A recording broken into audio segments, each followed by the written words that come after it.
Grand Island Public Schools Board of Education meeting. This is the July 8th, 2021 meeting.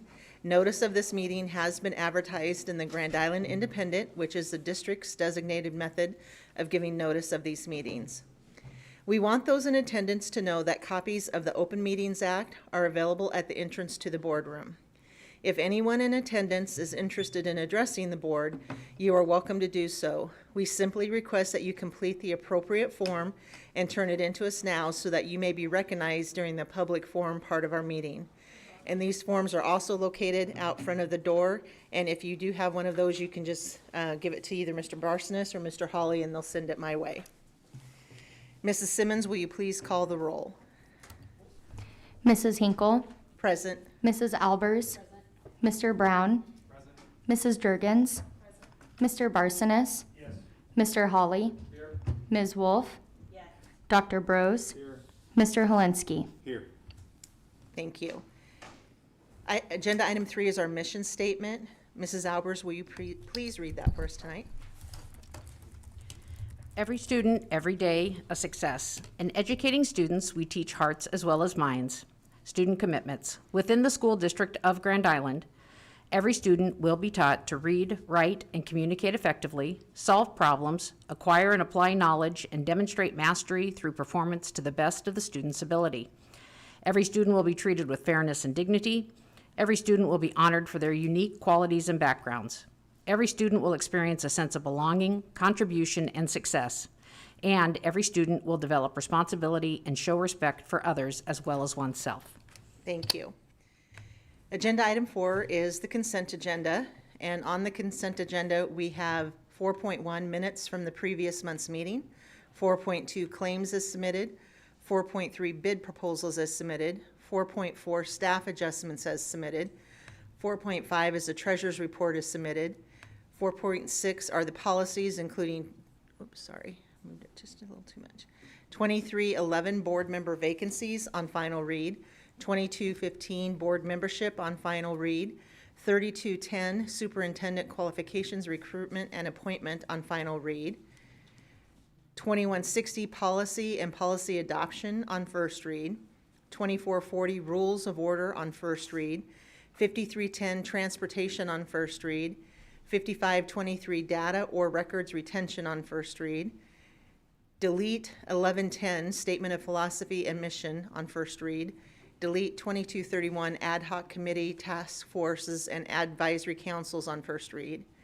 4.7 are the contracts, memorandums of understanding, and agreements, including 7.1, the orientation mobility contract ESU 10 for 2022. 7.2, activity account agreement and corporate authorization resolution with 5 Points Bank. And 4.8 is approval of the agenda as submitted. Sorry, I gotta get back up here. Let's see here. This is the consent agenda as published. Would anyone like to remove any items or add any items to the consent agenda? Does anyone have a potential conflict of interest on agenda item 5.2? If so, please state the check number that you'll be abstaining from voting on. Okay. I make a recommendation to approve the consent agenda as submitted. And is there a second? Second, Mr. Barsonis. Please vote.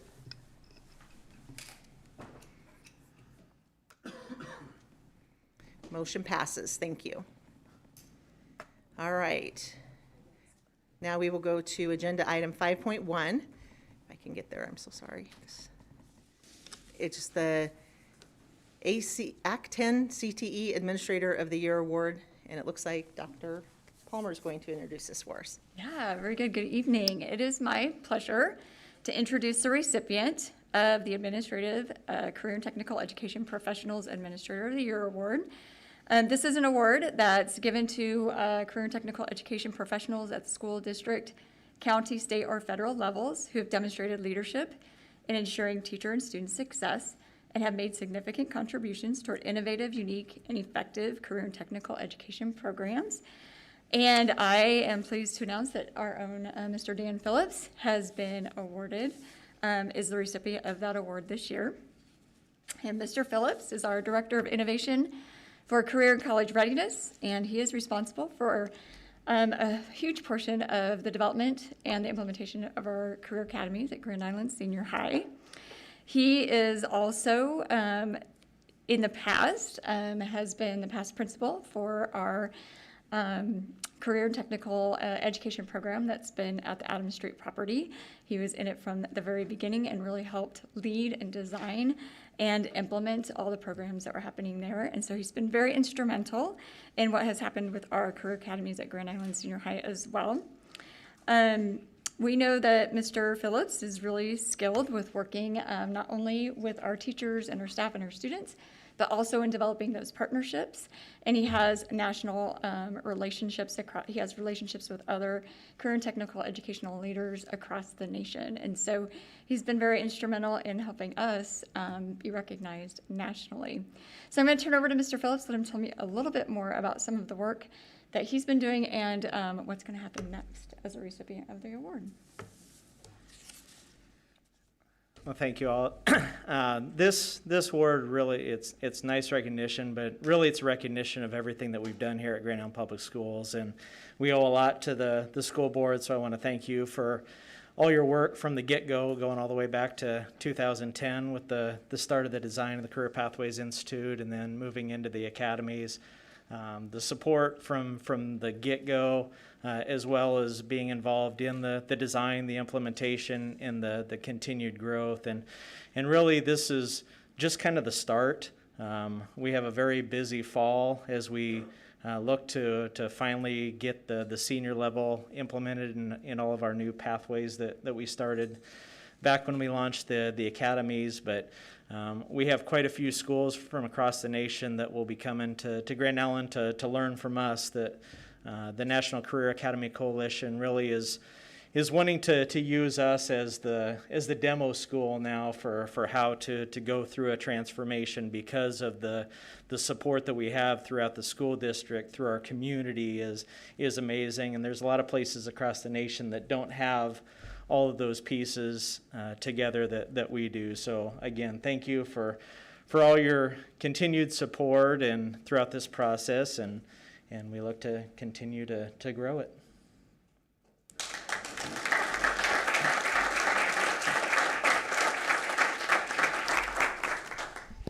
And thank you, Mr. Phillips, for help making the academies a success. We know you've worked really hard, and you're right, the support we have from our community for them is just amazing. And I think a lot of that goes to you and the work that you've done as well as the rest of your team. So thank you. Thank you. Just one last note, Mr. Phillips is also going to be a candidate for the Region 5, so will be Administrator of the Year, and so he will actually be in that pool as a candidate as well as a recipient of this. So we look forward to hearing more about that, and we'll definitely provide our support and hope that he is also a future candidate for that award as well. All right, thank you. Good luck. All right. So now we'll move on to our public forum portion. I do have 3 requests to speak to the public, and I just want to make sure nobody else has one that they haven't turned in yet. Is that correct? Okay. So some of this information is on the piece of paper as well, but just as a reminder, each individual will be allowed 3 minutes to speak. As a Board of Education, we don't engage in dialogue with the presenters. We will identify myself as the board president and the superintendent if we need to follow up on any of the information presented to us tonight. I may share a statement on behalf of the board after all the comments are made, if necessary. And let's see here. Any matter can be addressed to the board, but only agenda items can be acted upon during a given meeting. Special meetings comments will be limited to the subject of action items on that meeting's agenda. And speakers will not be permitted to make defamatory comments or use abusive or vulgar language. Expressions of personal complaints about staff or students are discouraged at public meetings. Concerns about individuals should be brought to the attention of the appropriate administrative authority, and special building or program concerns should be brought to the attention of the building principal or program supervisor. All right, so our first speaker tonight is Mr. Bartling. If you want to come forward and then state your name and address. Sure. My name is, of course, Kendall Bartling. My address is 607 Plum Road here in Grand Island, Nebraska.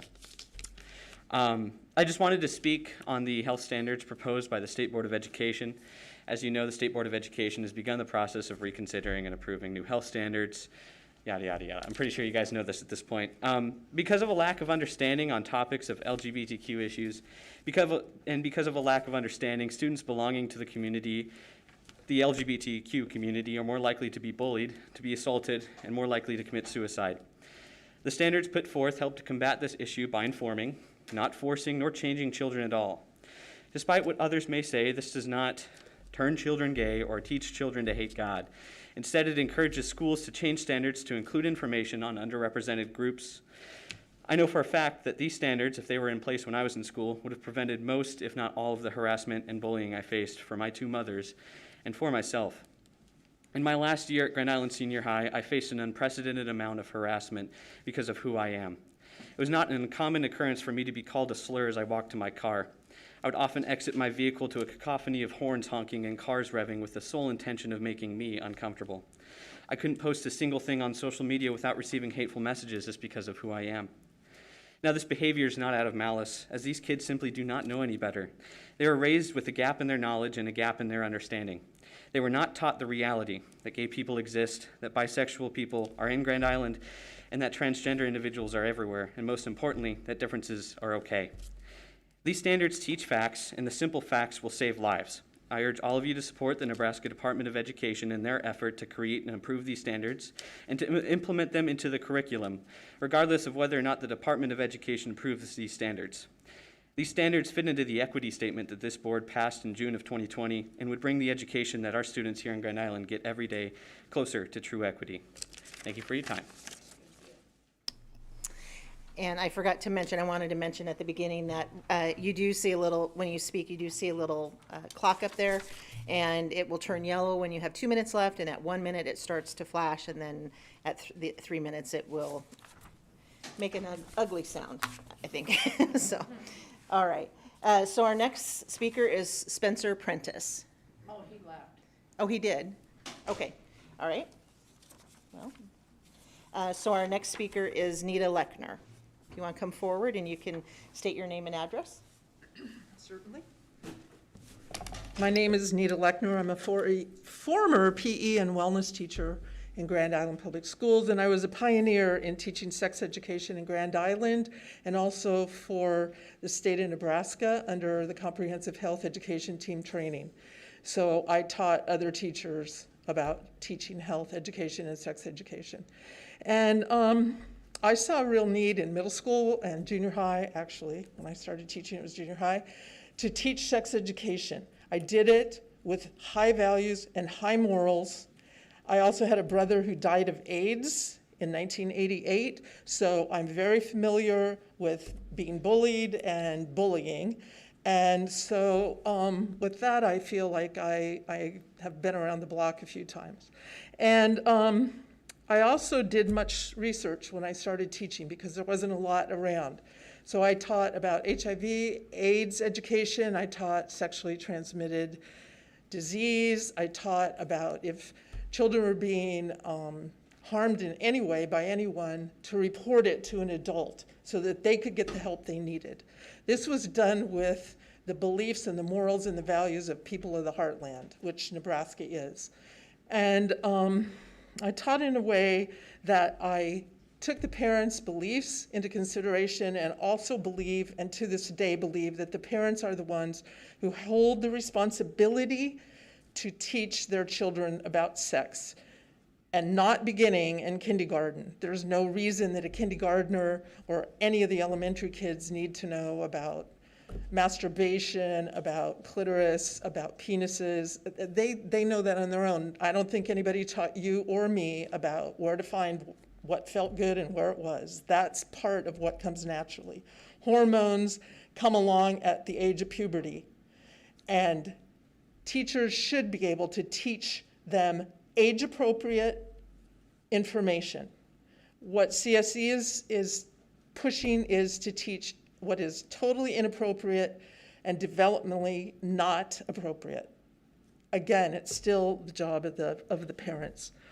And I also think that this CSE, it's, you know, we've gotten into this left and right fight, and it is not about left and right. It is about good and evil. And what are we teaching our children? What do they get fed daily on TV, on their iPads, on anything they watch, on the music they listen to, the games they play? It's time for parents, you, me, and everybody in this room and everybody in this whole town to stand up and take responsibility and teach their kids what they need to know. And parents have been asleep. I know they have. So with that said, I think it's time to step back, stand down, and if you can't stand against it, you need to go away. Thank you. Thank you. That's not such a bad sound. So our next, excuse me, thank you. Our next speaker is Andrew Hernandez. Andrew Hernandez, sorry, I kind of slurred over that. And you come up here and you can state your name and address, please. Hello. Hi. Just pull this up really quick. Pardon me. My name is Andrew Hernandez. My address is 103 East 18th Street in Grand Island, Nebraska here, 68801. So I've come to address you, first of all, hello. And as a registered nurse here in the community regarding my apologies. I've never spoken in front of a board before. About the sex education here in Grand Island.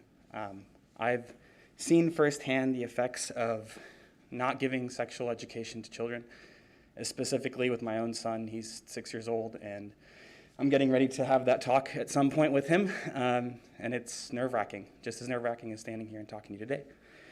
I remember in 5th grade going in one day and getting a slip of paper and having to bring it back to my mother and show her, essentially asking what it was, and it was a permission slip to watch a video regarding puberty. I had no idea what was going to happen. I had known about body parts, names, appropriate names specifically, and from what I can see in the curriculum, the first thing they've highlighted in grade 1 is to name genitalia and give appropriate medical names, and I support that. I believe that's a good idea.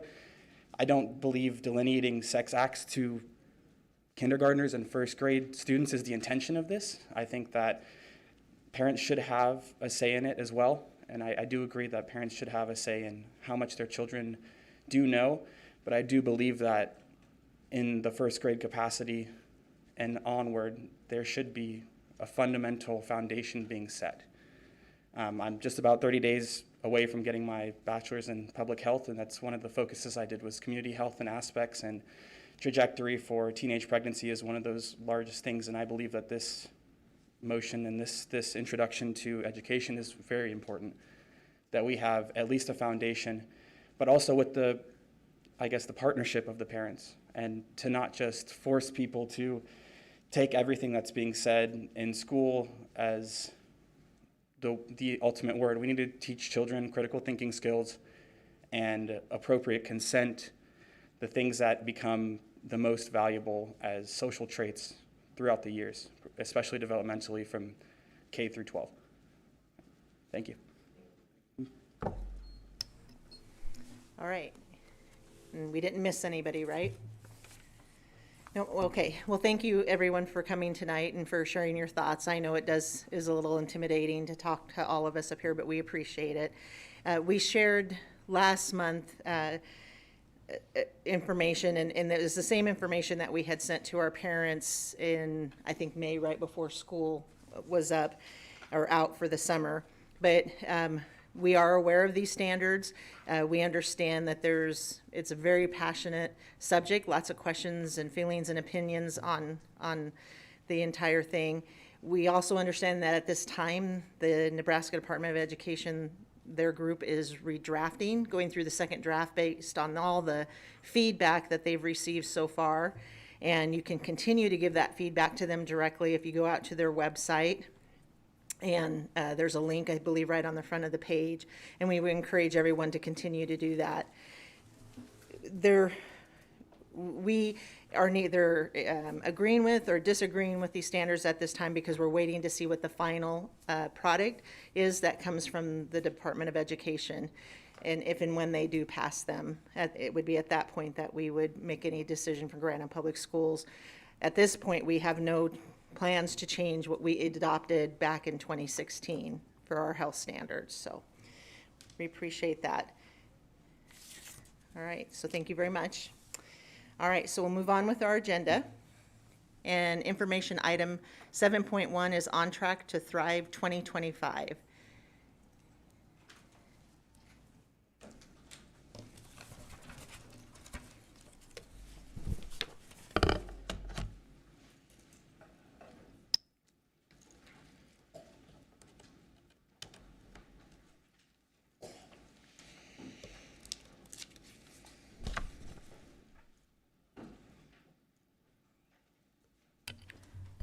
Okay, I guess I will start the presentation tonight for the On Track to Thrive 2025, the proposed updated strategic plan, and Jennifer will continue on with some specifics. First of all, I want to thank the Board of Education for your ongoing guidance as we continue to support every student everyday success. As we have learned through some of the most challenging times that we have ever faced as educators, that our strategic plan allows us to stay focused on our North Star. This past year, because we had a strong strategic plan in place, we were able to continue to focus on our graduate profile and complete more than 85% of the current strategic plan. It was also an opportunity for us to reimagine education because of some things that we learned during the COVID-19 pandemic. So we took this opportunity to revamp our strategic plan, to close out the current strategic plan and move to GIPS On Track to Thrive 2025. In doing so, we looked at the current strategic plan, any items that were left, if they were still relevant to the work in front of us.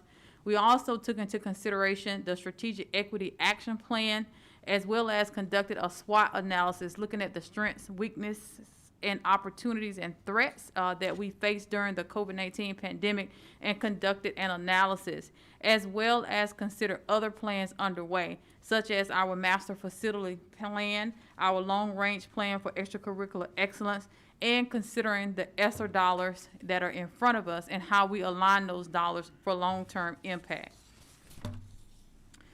Throughout the course of building this On Track to Thrive 2025, we did have robust stakeholder engagement. We conducted 10 stakeholder group meetings.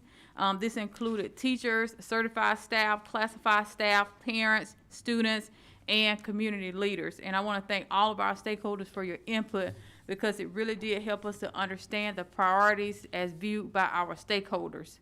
As we continue to move forward through this timeline, you can see that we are on track as scheduled. We have conducted the stakeholder group meetings. We have conducted 2 workshops with the Board of Education. Tonight we're going to present the first plan, and then we will move forward to approval in August and the development of our department plans, looking to implement the plan in full starting in August. With our strategic plan, a couple of things that we wanted to keep intact were our pillars of empower, personalize, design, and partner. Most of everyone within our community, they know those 4 pillars, and it guides the work within our district. And so we wanted to keep those along with our equity-centered definitions that were adopted by the Board of Education. And we have moved toward our district values of equity, excellence, and systems change. As Jennifer walks through the structure of the proposed plan tonight, I want you to know that some of the framing may be familiar, but some of it may be slightly different. We do have 4 success areas based on the feedback as well as the needs analysis that was conducted through the plans I identified earlier. We identified 4 success areas. We have 9 clear objectives with 33 commitments to those objectives and 7 success measures. The success measures really allows us to be able to see the impact down to the student level, and we will track those on an annual basis. So at this time, I will turn it over to Jennifer Worthington to walk through each of the student success areas. And I would say in front of you, you do have a printed document. I would ask that you probably want to consider it as Jennifer is moving through her document, as it provides more details specifically around the areas that we commit to in order to achieve the objectives at hand. Jennifer. Thank you, Dr. Grover. I'll also mention that Jason Spector is on the Zoom call listening in. Mostly he wants to hear your input as he's helped us develop the plan, been part of a number of our stakeholder groups, as well as our strategic equity action plan, a few of those meetings. So if we have questions, we can turn to him. Otherwise, he'll use your questions and input tonight as we continue to develop this plan.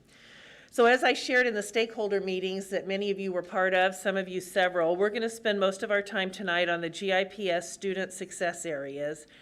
And I'm going to try to use some different examples tonight, because try to really focus on things that maybe are new to you, maybe things that will require some resources as we go forward. So the first one, as you can see on the screen, says that every student has access to high quality, culturally relevant, and engaging learning environments. You also have the 3 objectives on the screen. What you have in your handout, though, that goes in more detail is our GIPS commitments. So as we think about that 1.1, every student engages in high quality early learning. One of the things underneath this one is to broaden our pre-K eligibility criteria. Right now, most of our preschool students are there for certain reasons. Maybe they're on an IEP, and we'd love to expand that criteria to include more students. Also, the communication with families is very important about the importance of early learning and the opportunities available in GIPS. As we look at 1.2 that says every student has access to learning models that meet their unique needs. We talked about this a little bit in the stakeholder meetings, but flexible scheduling has become more and more important to our students, especially our high school students. We will continue virtual learning. We'll have a virtual learning elementary school as well as a secondary school, because that did work very, very well for some students and some staff during the pandemic. We're also looking at flexible high school scheduling, including things like Night Owl Academy that's currently available to about 18 students, I believe, and more students could certainly take advantage of that. Also looking at extended school transportation to help students participate in those expanded learning opportunities. That's going to cost some additional funds. You all look at the transportation routes every year. We have some additional routes for sports, but not enough to, especially at the elementary level, for extracurricular activities. The other thing you see in this plan that's a little different from what you saw in the past, we've added some gray boxes to the certain ones where we really want to call out some of the disparity data that we found during our C plans with our equity task force. And for this particular one, what the disparity that is addressed is chronic absenteeism in 10th through 12th grade.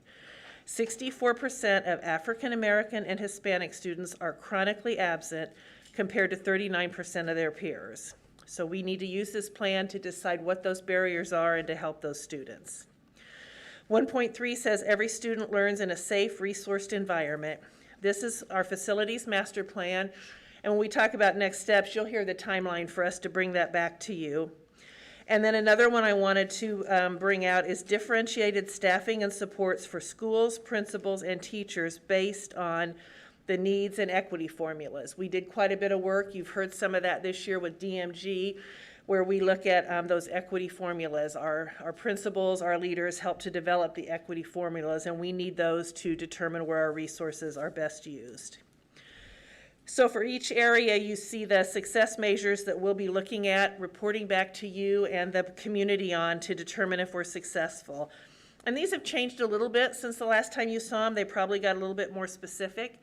The first one talks about students rate the district high on a climate survey, and that'll be our panorama climate survey.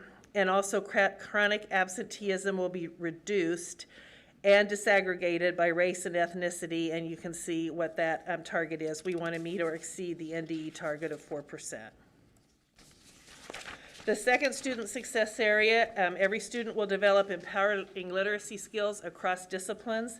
We did add the words across disciplines front and center. We talk about it throughout the commitments, but we want everybody to understand what that means and that that is part of this one. So when we think about 2.1, every student is empowered through literacy. At the PK5 level, that means foundational skills. And at the 612 level, that means improving literacy skills across disciplines. And you'll see some more of that disparity data that will be addressed. That's student achievement by race and ethnicity. And you can see in this case, we looked at Hispanic students. At the lower level, K-1, 30% reach benchmark as compared to 54% of their peers. And in the older grades, 38% reach proficiency as compared to 58% of their peers. 2.2, when we look at every student has access to rigorous, relevant coursework, the first one that you see on there is implementation of a multi-tiered system of support. We've already begun this with some staffing changes, some moving of staff to help with the MTSS implementation. And then at the very bottom, building capacity of educators to equitably engage all students, including unique programming, which might be gifted and talented, EL, and special education. And the disparity that it's addressed there, we looked at the gifted and talented, because that's something you all have asked about, that's something the communities ask about, and we're looking at it in terms of race and ethnicity. In grades 4 to 12, 20% of gifted and talented students are Hispanic, while they represent 53% of our student population, so we see a disparity there. And the success data, improving literacy skills, 20% more students will be on track as measured by those assessments that you can see listed. And they'll be disaggregated by race, ethnicity, and ELL status. So third of 4, every student is socially and emotionally equipped to thrive in school and in life. And under 3.1, which states every student is provided a safe, personalized environment for learning, about halfway down the page, you see staffing structures that support SEL. The first one is school counselors and or social workers at every school allocated through the equity formula to meet that school's SEL plan. Now that's a big one. That's going to also take some funds, and it's pretty bold for us to say that. But as we looked at our stakeholder group, or as we listened to our stakeholder groups, the top thing in every single one was mental health. And they shared specifically that school counselors and social workers, there needs to be more of them. Sometimes they share buildings. Sometimes at the high school, we have, as you know, several high school campuses. They move from campus to campus, so someone may not be there when they're needed. As I started hearing mental health come up over and over, I started asking the groups, and I wish I'd have thought to do it from the beginning, is this because of COVID, or was this a concern before COVID? And without exception, they said both. This is also one, and some of you were part of it, and you saw it. It wasn't one or two people saying it. As people shared it, almost every head on the screen went up and down. So that is definitely something that we want to look at. It may be additional staff. In some cases, it may be contracting with organizations that can help us with those things, which we already do to some extent. And then training for all educators on positive supports framework and SEL practices. And I just kind of mentioned it, but the very last bullet, community partnerships. We already have some for mental health services and wraparound services. Maybe we can expand some of those. The disparity data that deals with this one, or parts of this one, in-school and out-of-school suspension of special education students. Students with IEPs are being suspended at 1.5 times the rate of students without IEPs. And you can see the success measure there. 15% increase in social and emotional development, and that'll also be determined by our panorama survey. And suspensions will be reduced from the current baseline of 30% and also be disaggregated.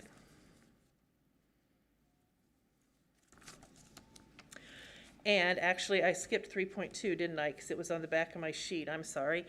Every student and family is welcomed in GIPS. This is where we talked a little bit in our stakeholder groups about family engagement. And currently, Dr. Grover is going through a process to collect information on staff that work with family engagement. We have staff in many different departments. Sometimes it's Title I, sometimes it's EL, sometimes it's community schools. So to really get a good handle on who do we have in our district that is working on family engagement, and then put together a plan for a more comprehensive plan. And then culturally responsive training to build capacity of all GIPS staff. Again, that's going to take quite a bit of money when we're talking about all GIPS staff. So I apologize for skipping that one. Area 4, every student will graduate as a college, career, and community-ready citizen. And under 4.1, every student engages with educators who reflect the linguistic and cultural diversity of GIPS. You're aware, Dr. Grover's talked to you about the need for an equity office. We don't know exactly what that will look like yet, but we believe that's very important in our district. And then creating a diverse pipeline for educators. And Mr. Stelk and the HR group have already started working on some university partnerships where we're able to offer courses, maybe EL certifications or things like that to current staff. And also looking at additional ways, additional pipelines to help, whether it's paraprofessionals become educators or become certified teachers, or teachers gain additional certifications. And then comprehensive compensation and benefits review. We need to take a look at that to make sure we're able to attract the employees, the diverse employees that we desire. So this is kind of an interesting disparity. If you read just part of it, GIPS has nearly tripled our staff that identify as a person of color, which sounds very, very good, but it's still far under what the percentage we'd like to have. And then 4.2, every student is on track to meet the promise of the GIPS graduate profile.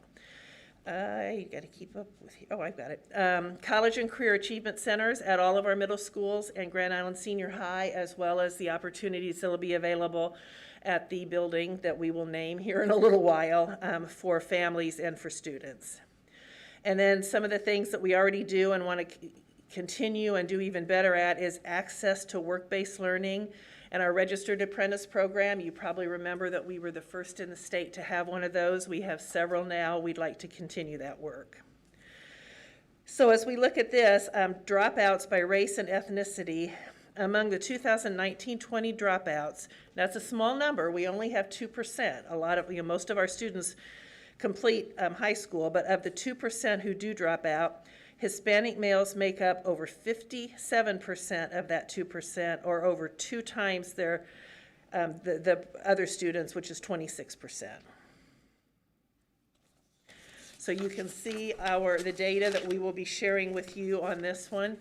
90% of students will graduate from GIPS and close the race, ethnicity, and gender graduation disparities, as well as the additional students who will meet the college, career, and community-ready criteria by graduation.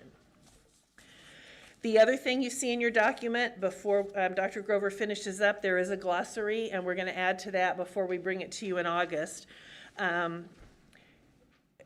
It's not just for the public who may not understand some of our terminology, it's for all of us. As we talked in cabinet last week, are relationships part of SEL, or do relationships need to be stated separately? The literacy definition, we've talked back and forth about that. So that's available for your information as well as internally, and we'll continue to add to that. And you know, as we think about it, the end game remains the same, students who thrive. Mrs. Hinkle made this quote 5 years ago, and it's still true today, and it'll be true when we finish this plan. Our circumstances will change. When we developed our strategic plan, in 5 years ago, we had no idea we'd go through a pandemic and students would spend so much time at home learning. Our circumstances will continue to change, but we still want our students to thrive and we want to meet their needs.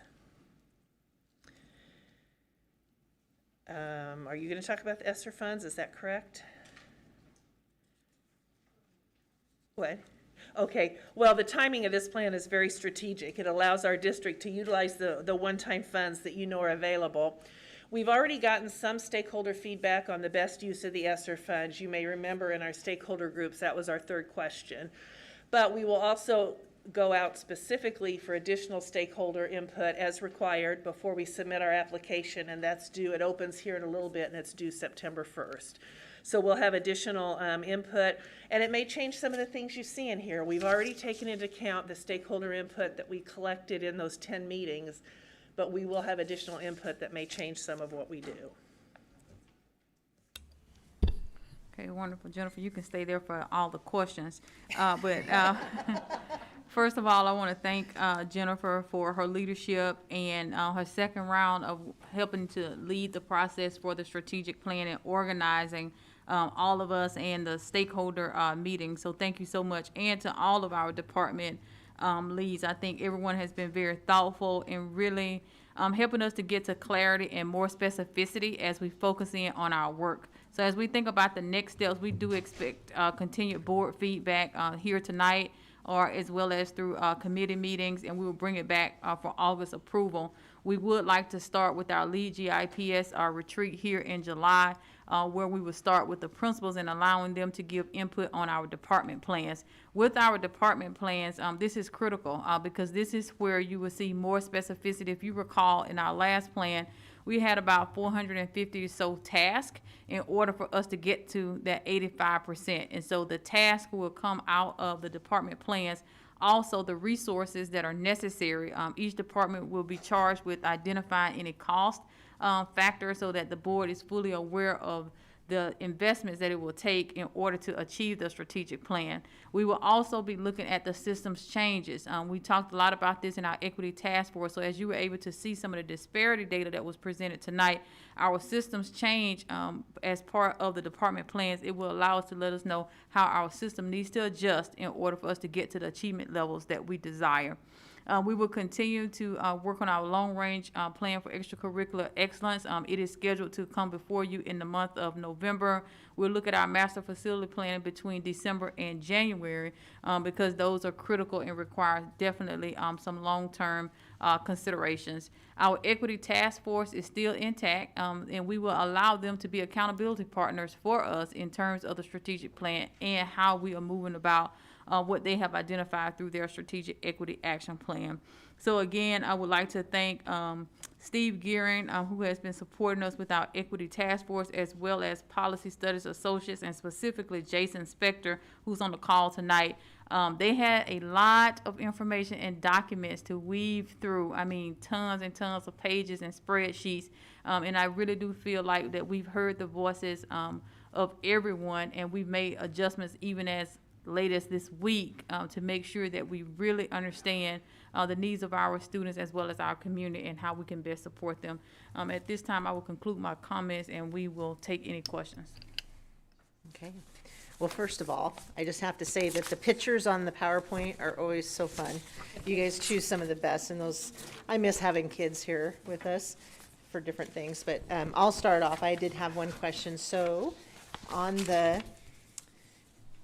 area 4.2, every student is on track to meet the GIPS promise of the graduation profile. When we say college and career achievement centers at middle schools and GISH, that's more than Gear Up, right? Or is that the Gear Up program? Or Do you know for certain? I think I do. It is definitely led by the Gear Up program. Of course, there's always opportunities for us to partner with other funding and so forth, but the Achievement Center, which is led by Dr. Bailey, and she really has a strong vision for that, and she is our Gear Up director. okay, but I guess what I'm probably trying to ask is, it's for all middle school students regardless of what middle school they're at? Yeah, absolutely, because now our cohort, they have moved up to the high school, and so now it's able to support all of them. Okay, all right, great. And then on the next page with the success measure, when it says by 2024, 2025, 90% of students will graduate, is that at the 4 years, or is that even like if they take 4.5 or 5 years to graduate? 90% was at the 4 years. They Okay. can certainly continue beyond that, but that's our goal. Okay, all right, thank you. Who else has questions about the, I do. Quick, Mr. Barson? and it's just really just a clarification on, so I know on 1.2, when we're looking at 10th and 12th grade, the absenteeism, and I know it's sometimes many self-reporting, but are we making a difference between African American and African?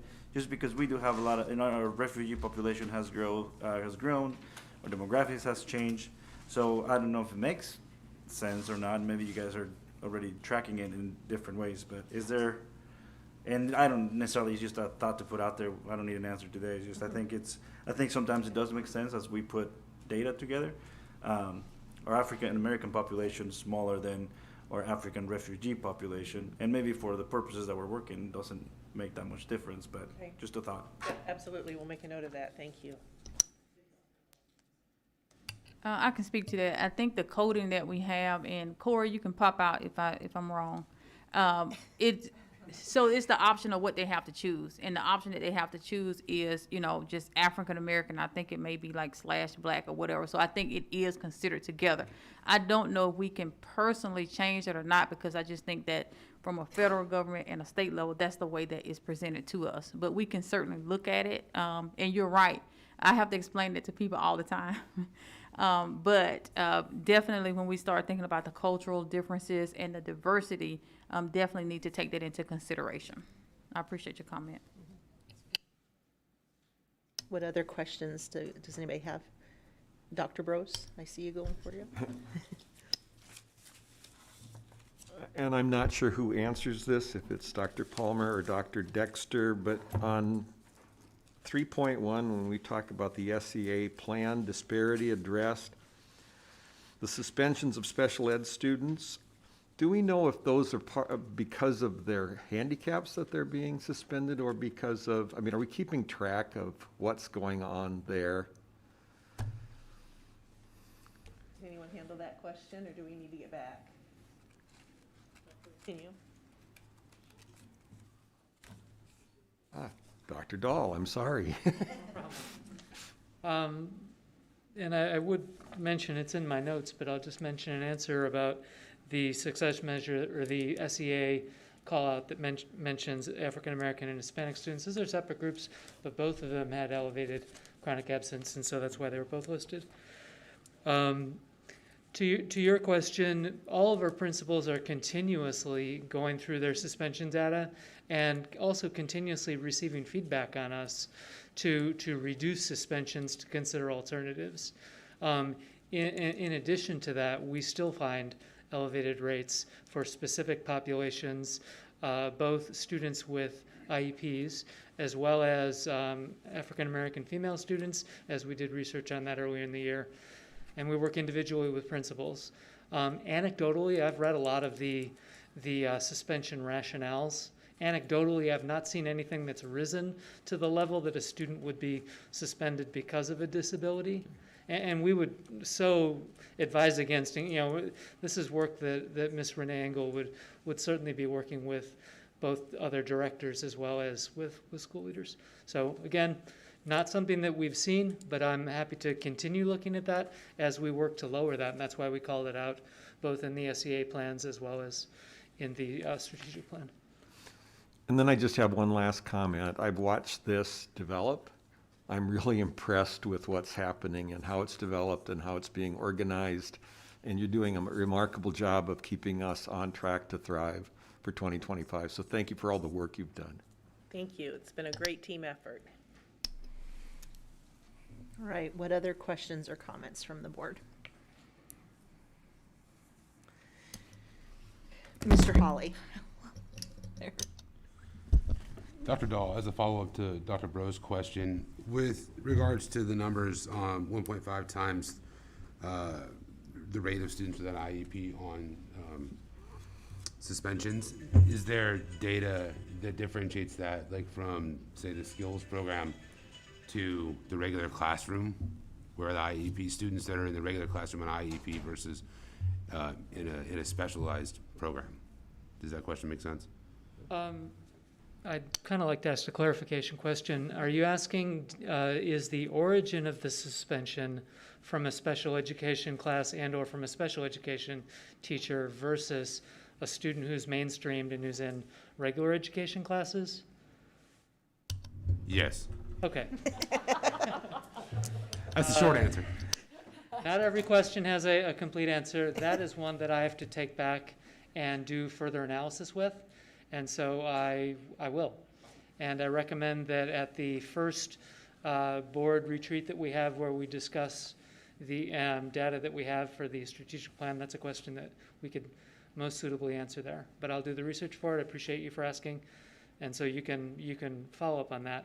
And I'll follow up with Dr. Grover as well, so that cabinet is advised of the results that your question is seeking. You're most welcome. Thank you. One other note, can you all hear me? Yes, we can. Okay, Dr. Dahl and I had dove into this data quite a bit, and also just want to note that there are positive trends with this, that over the last few years, we've seen about a 50% reduction in suspensions for students with IEPs. So while there's still more work to be done, the trend is certainly quite positive. Good, thank you. Ms. Wolf. Now that I know which button is which. I just want to echo also what Dr. Brose said. He got to say it before I said it. No, you're totally fine. But I was going to say I really appreciate the work that has gone into this, the listening and the opportunities for stakeholders, because I do feel like, and I wasn't a part of the last strategic plan, so I don't know, but I feel like this has gone very, very fast. So I want to tell everyone I appreciate your hard work on this, and I think we have, the makings of a great plan moving forward for the next, 5 years, 4 years? I don't do math, don't ask, okay? I'm pretty certain that Jason would agree that this has gone very, very fast. Mrs. Juergens. Yes, so I am really interested in the preventative and proactive strategies for classroom management as opposed to the punitive discipline. And I'm just curious if you can expand on that just a little bit, how that will be different from what we've done in the past. I can in kind of vague terms, but Dr. Palmer, would you like to talk? Because we have some classrooms that have already done that, very well. So if you talked about that one.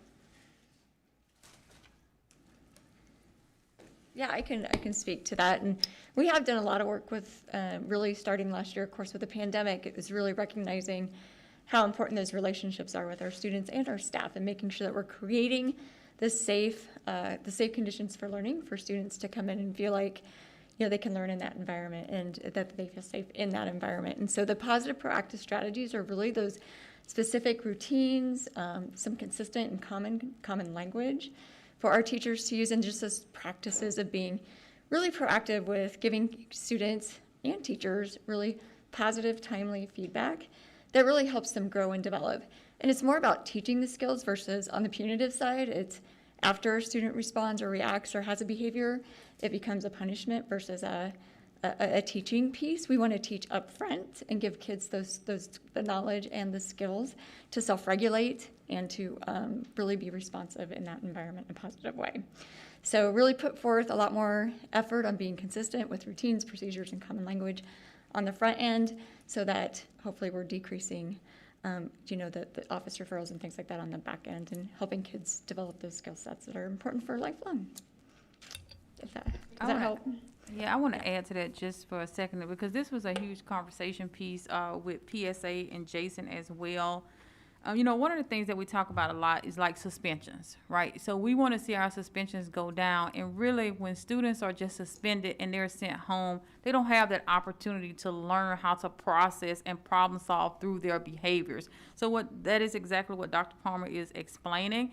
And so, you may see us come forward with maybe some policy changes in terms of when do we actually issue a suspension, and that would be what we call a systems change. And so as we work through our department plans and really understand the restorative practices and the trauma informed, that means that our teachers are much more aware of the background and the experiences that our students are coming to us with, and how we respond and react to it. And we do have a number of campuses. I think Dodge was one that came forward last year and kind of shared the way that they had shifted their population. And I think that's also, we can say that for the number of reductions for the special education, because we have started to create more of that positive support framework. So I just wanted to elaborate. Mrs. Albers.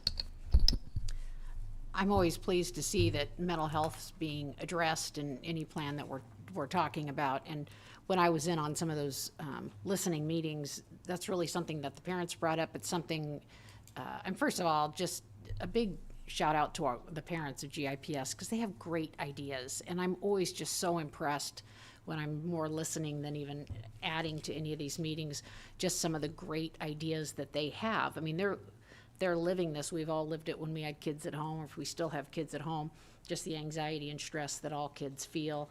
It's more than it's ever been, and so I'm just really, really thrilled about the mental health I don't know if we can have too much of that. I mean, I just think it's huge. The other thing I wanted to ask, and if you covered this, my apologies, what about equity for grading?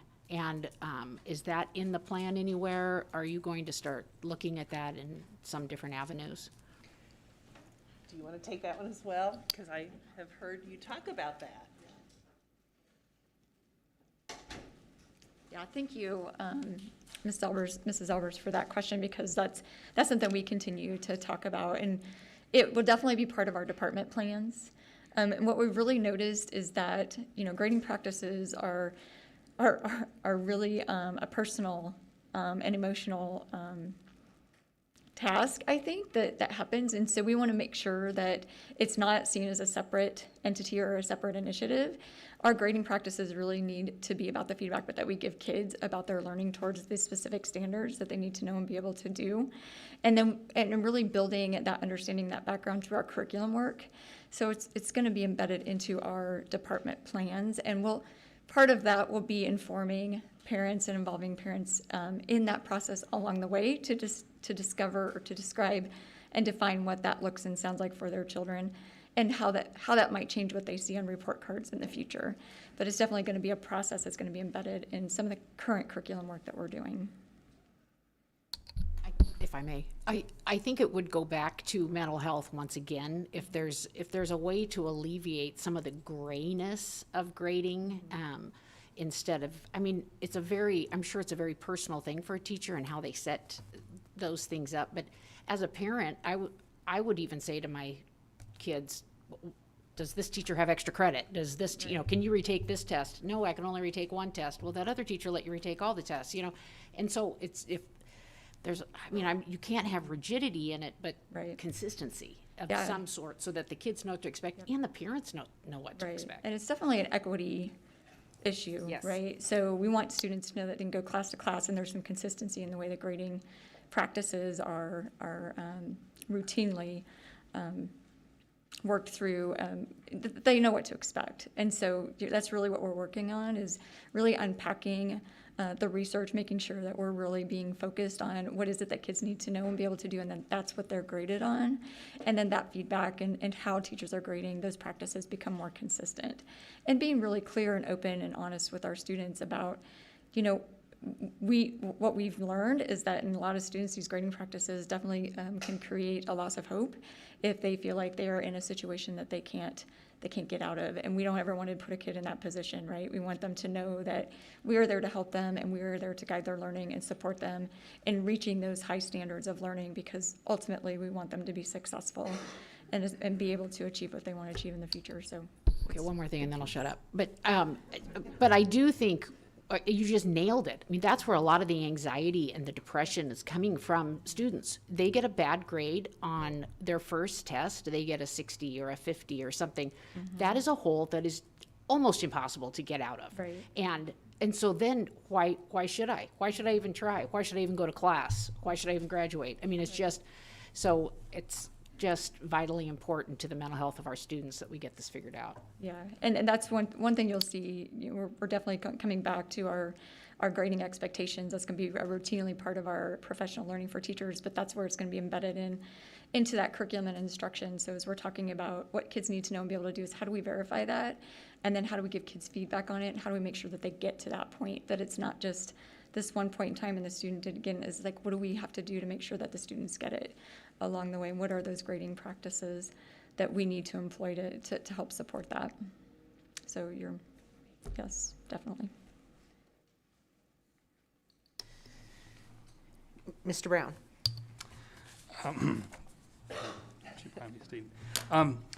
I had a question on item 2.2. It's the last bulleted item on building capacity for educators through the academy coaching. My question is, as you mentioned the gifted and talented, and I guess that's something that I think we've struggled with as a district, is identification, and then what are you going to do differently? So what's our strategy going to be for how do we put the appropriate challenges for all of our kids? You want to take that one? Part of equity, right? You shouldn't have sat out.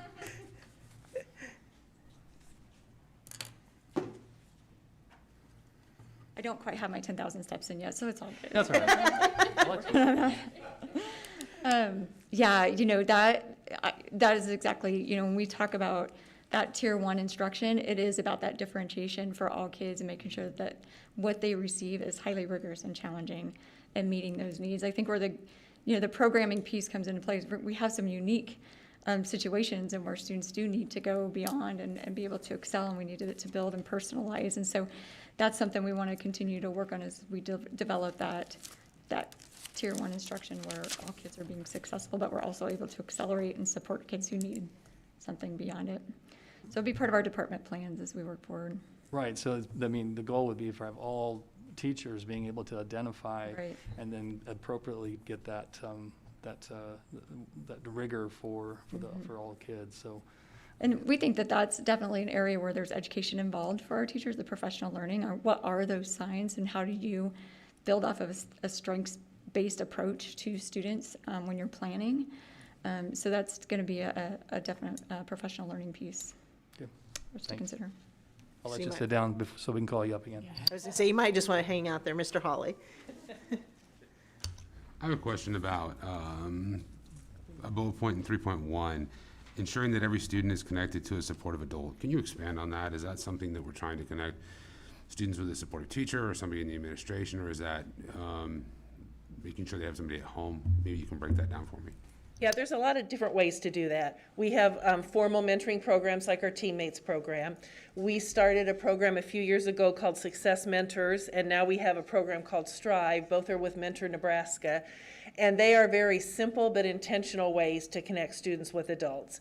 It can be any person in the building, it can be the custodian, it can be a teacher, but somebody to check on certain students, especially those maybe who are struggling with attendance or who just don't seem real comfortable, to just say hello. I didn't see you yesterday. How are things going?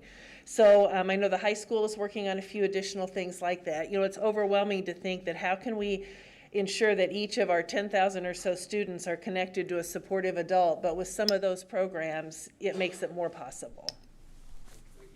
And I think I would just add, because of our last strategic plan in the high school visioning, that was a big focus for us, because what we heard, especially during the high school visioning, was that, kids said, I'm just here in the middle, I'm not high ability learner, I'm not special needs, and so does anybody know I'm here? And so I think that's why we wanted to create the smaller schools within the school, so that you have the team of teachers working with the kids, and maybe they get those closer relationships, and then they can notice together, oh, Sally's having trouble with this, or, we're not seeing her show up to this, and they can together work for them. So I hope that's happening organically to some point because of how we've changed things, but I don't know if that's Great true or not, background. but I know that's what we were hoping. Well, anecdotally, I've certainly heard that. When an academy has a certain 400 students or whatever, and a certain group of staff, it's easier to see those students that are struggling than if it's the entire student body. Okay. Oh. This is for Dr. Palmer. We've talked about differentiation for a long, long time in this district. How are you going to evaluate to make sure that things are being differentiated for the kids, both at the lower end of the spectrum and at the higher end? I'm getting a little frustrated, and I have been frustrated over differentiation, and I just don't know where the accountability is for it. I think with our focus, we're really trying to get to where 80% of our kids are being responsive to our tier 1 instruction. And until then, differentiation isn't working, right? So it's being able to, one, know who your students are, have those relationships with them, being able to use that data appropriately to make decisions, and then designing that instruction, at that level every day that's rigorous and scaffolded up to that level of the standard for all kids. And so I think we're in a different place than we ever have been. We have high quality instructional resources. We're providing more professional learning for our teachers, especially when it comes down to foundational reading skills and things like that, and teaching reading, and really focused in on how do we plan? So our professional learning communities, and really getting strong within our professional learning communities to personalize that instruction. I think we're in a better place to start to see that happening. So it's not more problems in math. Right, no. And it's not extra sentences to diagram in language arts, because you know as well as I do, that's kind of been some of the models we've had. Right. Yeah, it's really more about the knowing the core shifts and making sure our teachers understand the core shifts that are happening and how to bring that to the students where they're actually demonstrating that learning, and we can verify that and make decisions in the moment to help support kids at that time. I do want to make one comment, not to prolong, but this is why we're here. I think it is imperative that we kind of state this out in our school district. What Dr. Bros is really saying is that we do expect something different for our high ability learners, for our special education students. And there is somewhat part of our culture that we built, that we want everyone to have the same experiences, but that's not equity. And we are really working hard to try to shift from that. So whatever we provide, and we've had external people, and you remember when Nate Levinson was here, and he's been in our district with DMG, he's been here several times, and he said that is the hardest thing about Grand Island Public Schools, is that you do want equity, but you also want to be equal. We want to give everybody the same thing. So when we are doing something different for our gifted and talented students, that's not wrong. So I just want to kind of put that out in the atmosphere so that we can understand that. And that's really what you're saying. When we do something different for our special education students, that's what they need, right? And so just want to give permission over to us as a school district to be able to view it differently than what maybe we've have done in the past. Thank you. I thought of something else. In regards to 3.2, every student and family is welcome in GIPS schools. I was just curious if we will be looking at additional languages that could be translated for documents, or looking at like that translation line if we happen to not have someone available that speaks the language to help in that welcoming of our families. We have done some research on that from Kelly and I. We do want to start translating things into Arabic and Somali. We struggle sometimes with resources. Even organizations that deal with that on a daily basis struggle with resources. So we're looking at ways either through a bank or something automated like you're talking about. Sometimes those aren't 100% accurate, but our desire is to put everything in those 4 languages. All right, any other questions from anybody? All right, I'm sure if we think of them throughout before August, we can send them to Dr. Grover and she'll make sure we get an answer, so. Thank you. Thank you. We will move on to agenda item 7.2, which is the 2021-2022 substitute teacher pay proposal. Mr. Stelk. Good evening. I bring to you this evening a proposal to increase our substitute teacher pay package by 3.4% for next year. That percentage is consistent with what we've already negotiated with GIA for their increase next year. Just to give you a little bit of background information, I know you all understand this. Our substitute teacher pool is critical to the success of Grand Island Public Schools in achieving the mission that you've had laid out before you and that you've been a part of formulating. We compete with probably a dozen other central Nebraska school districts for the same pool of substitute teachers, so it is imperative that we have a package that is competitive and able to attract, hopefully the best substitute teachers to come to Grand Island when we have those needs. As a general rule, we shoot for about a 95 or 96% fill rate on an annual basis. We do know that there are some high utilization days that sometimes you're just never going to get 100%. This last year, we did struggle some with the number of both staff and substitutes that were in quarantine and isolation. We hit just shy of 90% on our annual basis, but we believe that with the proposal that you have before you, that we'll be able to improve that number dramatically next year. Just as as we check with the other school districts, there's one other school district within about a 60-mile radius that'll be paying more than what we're proposing. They'll be at about $165. But it is just one school district. Most of the rest are going to be in that high 140s to low 150s. What we're proposing is $154 a day for our initial placement rate, and then that is an increase of $5 per day. The annual cost of this proposal would be about $35,000. So we'll bring it to you this evening for information purposes. Certainly be glad to answer any questions, and then in the August board meeting, we'll bring it back for action. So I'll answer any questions that you have. All right, does anybody have any questions? Nope, doesn't look like it. Thank you. Okay, thank you. Appreciate it.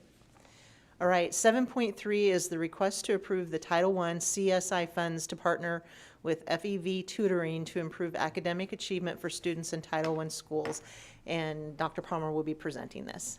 Thank you. Kate Crow was going to present, but she had to go home ill, so I'm standing in for her tonight. There should be a needs analysis attached for you with some real specific and additional information. And we just know that in order to, with COVID and some of the impacts on some of our students, that there's going to be this need for some additional supports in order to help them, build on some of that unfinished learning and make sure that we are putting them in a position to be on track to continue to learn at grade level. And so this is a proposal really for Title I schools, but it is not just for students that are demonstrating unfinished learning. This is something that can be accessible to any student or parent that desires for their student to receive some additional tutoring support in order to continue to excel their learning. So you can see this proposal directly aligns with our strategic plan that we're states that we have data information about students, schools in our district, using it to make decisions about resources and support our students to accelerate our pace of improvement, make sure we're approaching our work with a sense of purpose and fairness. We did a long meeting with the FEV tutor representatives, and they are serving all over the country and doing some really great work, and were able to show us some really positive outcomes as a result of that. The Wallace Foundation, just doing some recent reading, has also identified, tutoring as a very key intervention or support for our students. One reason that a lot of districts don't do it is that it's very expensive. And doing tutoring also is very difficult to find high-quality teachers to do the tutoring. And so I know we've tried to build a tutoring system in Grand Island Public Schools, but it's hard when teachers work all day and then getting, you want high-quality people in front of your kids. It's really hard to continue to do that tutoring after school and things like that when other things are going on. And so the fortunate thing about FEV tutors, they do hire. They hire certified teachers, they train them, and they have a really positive system of monitoring so that they can monitor the conversations that are happening between the students and the instruction. And it's directly aligned and built from our students' actual NWEA MAPS results. And so they're building off of where our students are and where they need to go. And so there's a lot of definite benefits to this. So the proposed action really is for you to approve the use of our funds to support 400 Walnut students and 400 Title I elementary students with after-school or before-school FEV tutoring supports. This is a approved ESSA evidence-based intervention. They've done a 7 years longitudinal study of the program. It's been around for a while. The recommended tutoring time is 20 to 25 hours or hours 2 times a week for students to engage or two times a week to engage for 20 to 25 minutes a week for the additional tutoring to actually have impact. And again, like I said, although we're targeting intervention, this can be an option for students, for any of the students, given their space available. So with that, so just some additional important information. The one thing that I loved about this program too is that they also provide parent and wraparound supports. So if a student is not attending to tutoring, which our goal is really to have it monitored at school so that we know students are able to get on. But if we're having trouble with connecting with parents and with students, they actually have a wraparound support team that will contact, make connections, build relationships with the families, and help them make sure that they're able to get on and access the tutoring as it is provided. So with that, I am looking for the total amount is the request for fund is $500,000. Part of it, the 400 hours would come from the CSI Walnut funds, and then the other half would come from Title I. So with that, I will open it up to any specific questions. All right, excuse me. Are there any questions? Ms. Wolf? Hello, Dr. Palmer, I think I forgot to ask this the other day, so I have two questions. In regards to tutoring, are we looking at one-on-one, one-to-one, and/or groups? And I'm not going to ask the second one yet because it's a different lane. Great question. Our focus is one-on-one. Okay. And then I guess my other question is in regards to if this is going to be before and after school, what are we looking at in regards to transportation to ensure that our students are able to attend? Yeah, and that would be something that we would have to work out with the families, that if they would need transportation, then we would have to work on what would that transportation look like. And we're not opposed to, like, some families can receive this at home if they have the technology, and we would have to make sure. So we could make, that could be another avenue, is making sure that they're set up in their home with the technology to do the tutoring at home if the parents desired, or if there was a challenge with that. But I think, once we know who the students are, how many students, and if there is an issue, then we can work on, is there a need for additional transportation? Dr. Brose?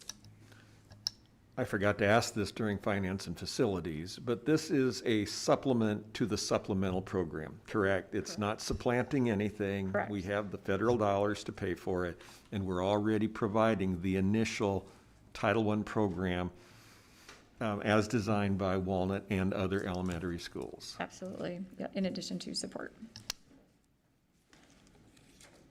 Okay, I don't think I see any more questions. Thank you.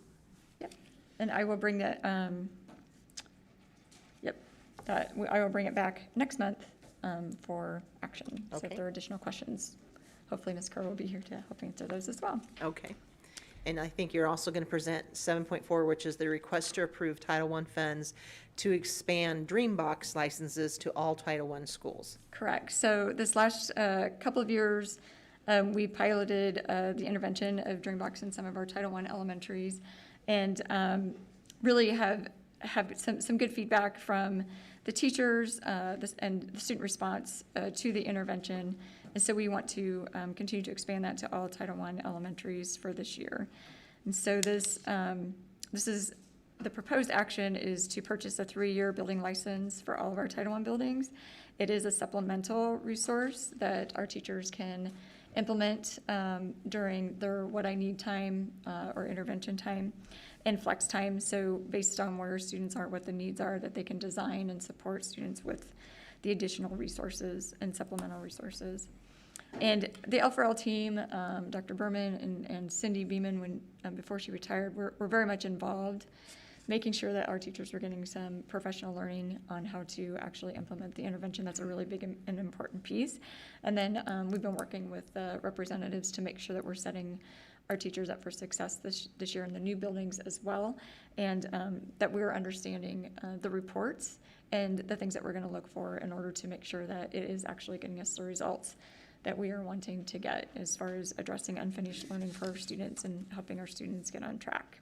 So the fiscal impact, the total amount for the 3 years is $195,430, and this will be funded through Title I, and we do have those specific dollars to help support that funding.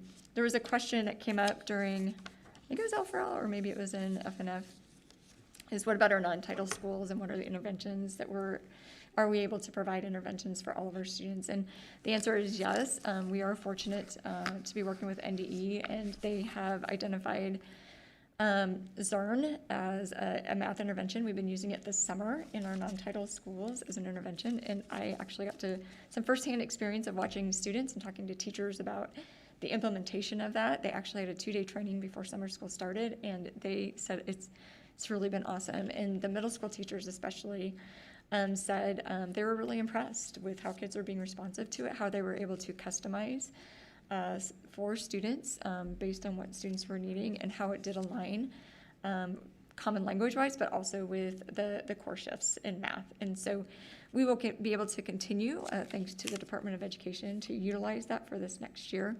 And what we'll look at is that data. What is Dreambox getting us? What is Zern getting us? And,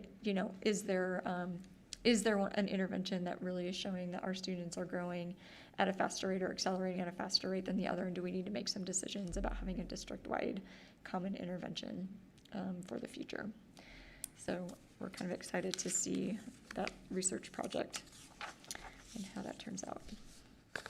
So we are asking, this is info, because of the timing, the implementation, the training, we are asking, I went back and asking for approval during action items tonight as well. Okay. Anybody have any questions on this one? Nope. Okay, thank you very much.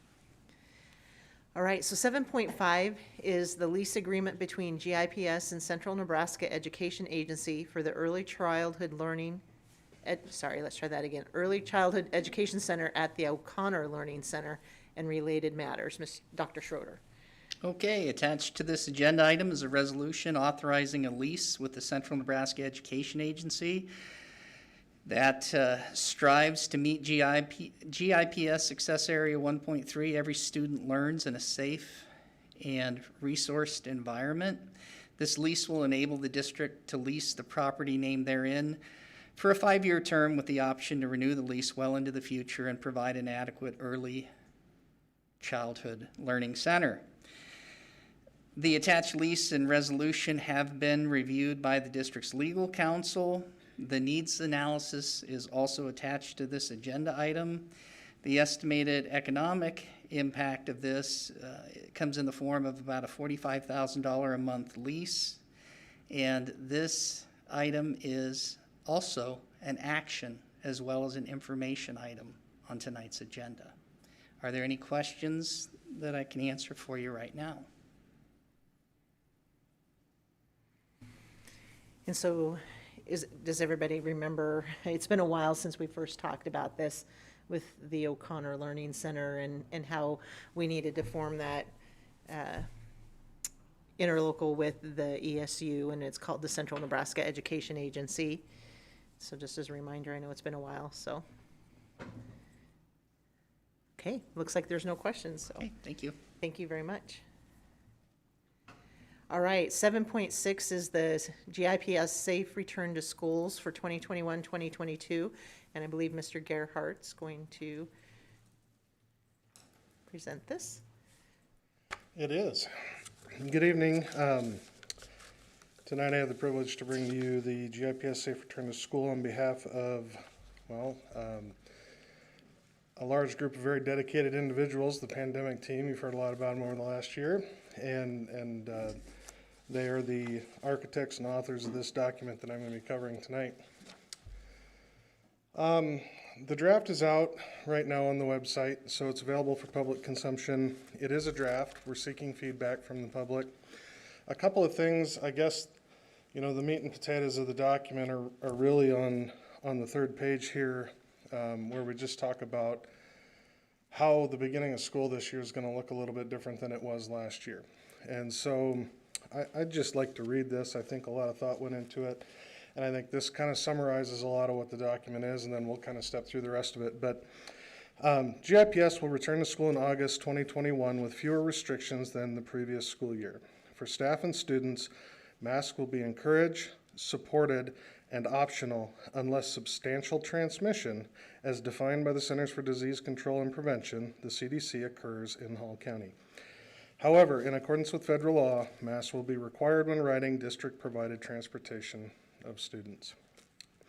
So the safety threshold, the second paragraph here is, if COVID-19 cases in Hall County rise above 50 cases per 100,000 people in the previous 7 days for 2 consecutive weeks, GIPS will require a mask district-wide for all students, staff, and visitors to help reduce the spread of disease until 2 consecutive weeks of lower than 50 cases per 100,000 in the previous 7 days is reached. Masks or individual quarantines may also be required at specific schools in the event of school-based exposures or outbreaks, or at the discretion of the Central District Health Department. Continued high transmission of COVID-19 could require heightened safety protocols and a return to the previous school year's GIPS reimagined model as recommended by the GIPS Superintendent, Board of Education, and Central District Health Department. And then there's a link to the previous year's reimagined model information. So that's really the gist of it. It changes the direction that we're going coming back into this. We are continuing to watch very closely how the variants, obviously the variants of concern, are how they're behaving right now in Europe and what that means for us. Dr. Lawler with UNMC has been on a few things here recently, and so even with all of those recent considerations, I think that what's in this document is very strong. I think that what you see here is a attempt to find that middle ground between the demands of the community and the safety of our staff and students, at the same time keeping in place that safety switch. And that is once we exceed a particular threshold, or at the advice and direction of the Central District Health Department, we have the option to do things to help mitigate spread in our schools and our community. So that's the beginning. The rest of it is kind of a balance between telling you what was normal before and addressing what will be slightly different maybe going into this year. As we started to talk, we talked a lot about what did normal look like before, and do we put that in here? And we had to really challenge ourselves to go back and forth. You know, we do have some parents, I mean, particularly in kindergarten, as well as families that have moved here over the last year that don't know what that was. And so we're going to have the principals and the school communities really make sure that those routines and procedures and the business as usual is communicated with families directly. But for a couple of things to cover in here, our protocols, we're still using a very layered approach, right? Masks are one layer of a multi-tiered strategy for prevention. And so we're still going to be hand washing. We're still going to be sanitizing. Students are going to be attempting social distancing as best as possible. You know, one of the concerns is that children under the age of 12 are not eligible for vaccines yet. And so as we look at that, we do have a number of things in place that will help with that, but we also, you know, will continue to do that social distancing where possible and cohorting and those types of things. Mask, again, optional, encouraged, and supported. And I really want to touch on supported. We're trying to develop a culture that allows for that to continue to happen. We do look at other societies, and not to compare ourselves with anyone else, but if you think about it, you know, if we don't feel well and we're not quite sure what it is, we want to make sure that's okay, and we call that respiratory etiquette later in the document. We want to make sure that both staff and students feel that it's appropriate and they'll be comfortable to put a mask on to help themselves and to help others. So that's for staff and students. Visitors, again, masks will be optional. Highly encouraged for those that might come in that are unvaccinated.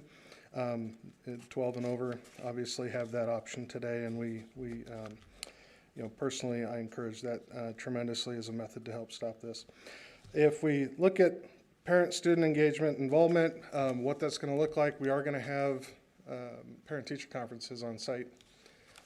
If there are extenuating circumstances, again, as always, if a parent had a need or needed to make a telephone call instead of an on-site visit, had to make other arrangements, that's just what we do, right? Now we have another tool because fortunately or unfortunately, we're all fantastic at video conferencing. And so we have that now in our arsenal as well that we can use to help even close that gap between a telephone call to our parents and families. So we talked about the layered strategies and mitigation. On page 5 there, we really kind of detail it. We're going to ask families to monitor for symptoms. This is number 1. You're not feeling well, don't come to school. This goes for staff and students. We have that opportunity later in the staff section. If you're under the weather but you don't think it's quite to the degree that you would need to go see a doctor or do something else, we have that respiratory etiquette. We ask that you mask up. If you're not sure, call the school nurse. They've been a tremendous resource over the last year, and they will continue to be. Vaccinations, obviously, we have a high percentage of our adults that are vaccinated. We're encouraging and seeing more and more students age 12 and older that are getting vaccinated. The health department's working every week with various community partnerships, GIPS included, to host clinics. So we are doing everything we can to get those numbers up. Continue to work with local clinics to provide testing for the students, continue to have isolation rooms, Cleaning expectations are going to remain as the CDC recommends. We're going to cohort wherever possible. Cohorting just means groups, right? And that cohort could be all of 3rd grade at an elementary, right? So there still is that opportunity to do some of those things.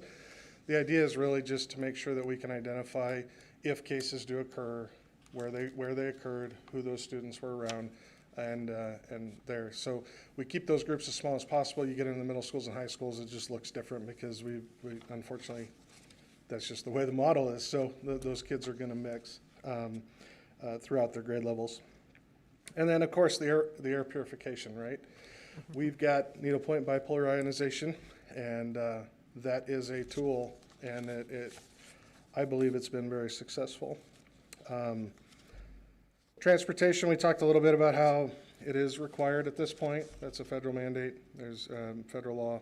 So we will continue to do that and until such time that that gets changed, at which point we'll reconsider what that looks like for Grand Island Public Schools. Cover some things about meals, on-site students. Lunches are going to be served again. We're going to have less distancing, which will be great news for our nutrition services staff. Just the complexity and the breadth of what they did last year to feed kids was nothing short of amazing, and we certainly commend them for all of that. There's some things on the continuity of learning, what the school day is going to look like. I'm not gonna read line for line there. You can certainly read that. Travel is allowed. Communities can use facilities. We're going to be a little bit more restrictive potentially on that, and try and look at things outside of the school day. And you know, we didn't have very many that were during the school day anyway, but just to make sure that we're not bringing a bunch of people, highly dense crowds in during the school day. Student accommodations.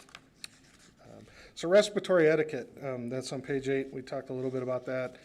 It's just acknowledging that, unfortunately, this is the reality that we live in now. And so as we continue to move forward, as we want to get back to life as we knew it, there's going to be some opportunity for us to take pause, be compassionate, and embrace maybe some things that are a little bit different than what we're used to. Again, we're going to have all staff self-monitor. If they're not feeling well, ask them to not come to school.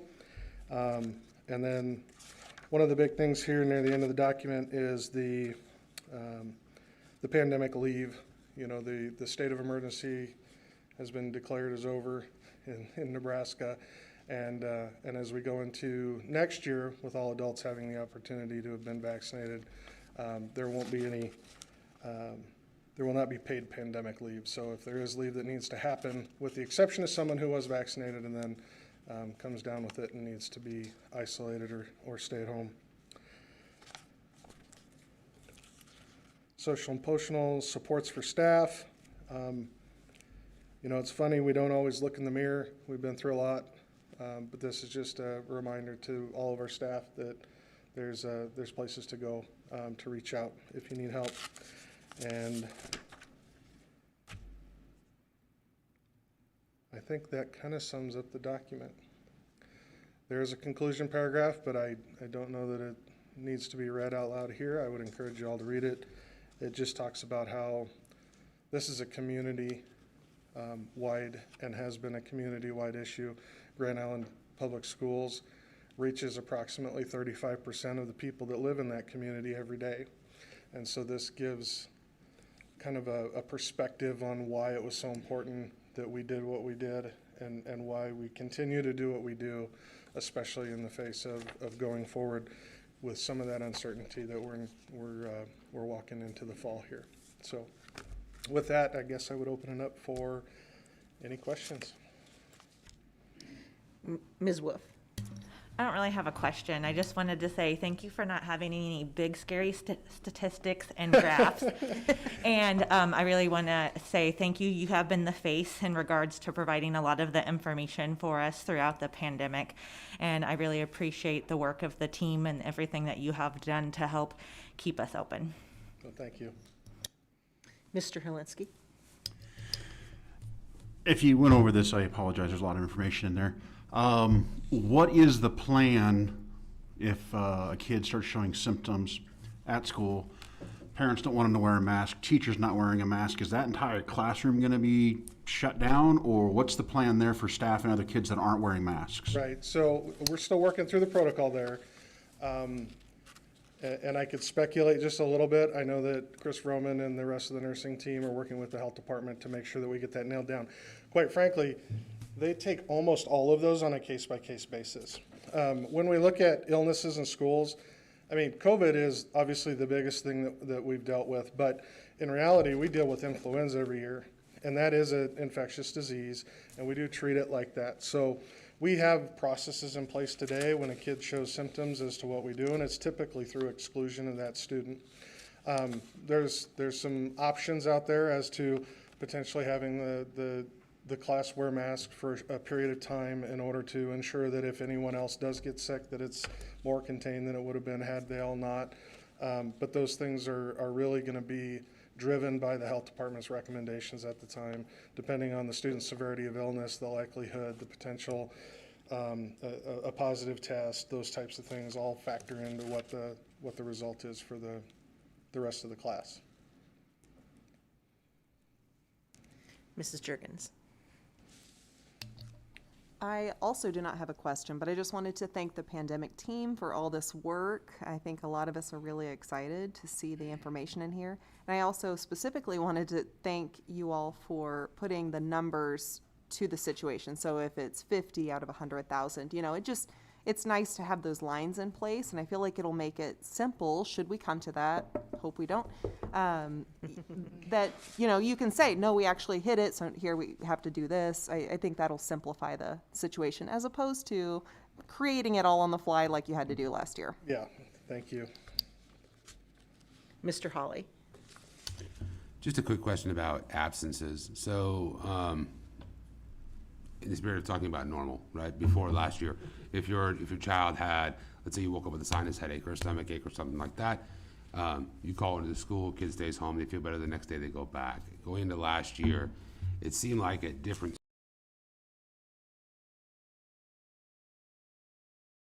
schools, certain schools, I had to take the kid to the doctor to get a doctor's note before we come back. Coming into the upcoming year, are we going back to the old protocols where we do not have to have doctor's notes to get back into school after something such as a sinus headache or a stomach ache or something like that? That's a great question, and I don't know that I can answer that right now. I understand exactly where you're coming from, right? Our whole goal is to keep kids in school. And if it is a stomach ache, a sinus headache, something like that, and you're feeling better the next day, that's not typically how the symptoms present. And we have a lot more experience with what those symptoms look like now. So I would say just as an overarching rule, kids are going to be spending more time in school. And as consistently as we can do that across the district. Okay. I too would like to echo all the thanks to the pandemic team, and I know a lot of people put a lot of work into it last year, keeping us open. I just don't think we can say that enough, that we were able to stay open all school year, 5 days a week. It was very, very important, and I know you're probably all very happy to get back to where we were before, and I'm curious, are you guys still meeting on a daily basis, or are meetings slowing down? 3 days a week right now. 1 day we had to dedicate to ESSER. Okay, all right. Because you've also all been doing this along with your normal jobs, and so it was Herculean. We said that several times, an effort, so thank you. Yeah, thank you. All right. Have you been getting a lot of feedback already? Yeah, I didn't want to steal anybody's thunder, but. Oh, I'm sorry. No, we did, we put out a survey to the community, parents, staff, students, and then community members, and so far, we've got about 425 responses. Wow. Of those, if I recall correctly, when you look at parents or you look at staff members right now, it's really virtually identical. 88% of people are very comfortable with the outline of the document that we have here. There's some comments in there. We certainly have to work through all of those. But it's certainly on both sides of the mask issue. Many people are grateful that we're not coming back with masks. Many people wish we would, but that's what we're going to get. Overwhelmingly, though, at least on the staff side, the things that I've read have been, they're grateful for the GIPS administration and the board for how they've handled things, and that's very positive, because a lot of times we get to read and see what social media brings and not necessarily what reality is, and so it's kind of nice to get some kudos from them, and we'll certainly pass that along to the pandemic team. But I think the result overwhelmingly, I mean, we're almost statistically significant there to say that it's an overwhelming go for it on the plan. So. And if everything goes as planned, next month we all get to see each other's faces when we're here. So there you go. All right. First time for some of us. Yeah, that's right. That's right. I'm not sure what Dr. Rose looks like underneath that mask. Good point. Okay. All right, thank Thank you. you. All right, 7.7 is the construction update. Mr. Patch. Thanks, President Hinkle. Just want to first talk about the O'Connor Learning Center. It's come along, but it is bedlam. It's crunch time, and we're trying to get everything ready for school to start. You've heard me say this before, that construction is painful, and we're feeling the pain, but we're moving it forward. So still expecting to get kids in on time. It just finishes and things, and should I say COVID's caused any issues? It sure has, but we're working through that, and this time next month we're gonna be ready for kids. So good.